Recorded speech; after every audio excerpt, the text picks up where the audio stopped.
আমাদের এইদিকে জানো তো দাদা ভাই মিঠুনদা, বাচ্চা চুরি করে নিয়ে চলে যাচ্ছে জানো। স্কুল বাচ্চাকে স্কুলে যাচ্ছে বাচ্চা, সব চুরি করে নিয়ে চলে যাচ্ছে।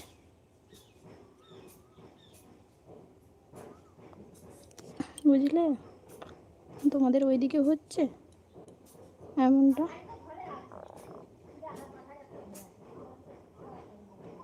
আমাদের এদিকে ছোটো ছোটো বাচ্চাকে, স্কুলের বাচ্চাকে, স্কুল যাচ্ছে, বাড়ি ফেরার সময় বাচ্চা নিয়ে চলে যাচ্ছে, চুরি করে নিয়ে চলে যাচ্ছে। কতজন আবার চুরি করতে এসে ধরা পড়ে যাচ্ছে। খুব মানে পরিস্থিতি খুবই খারাপ হয়ে গেছে জানো।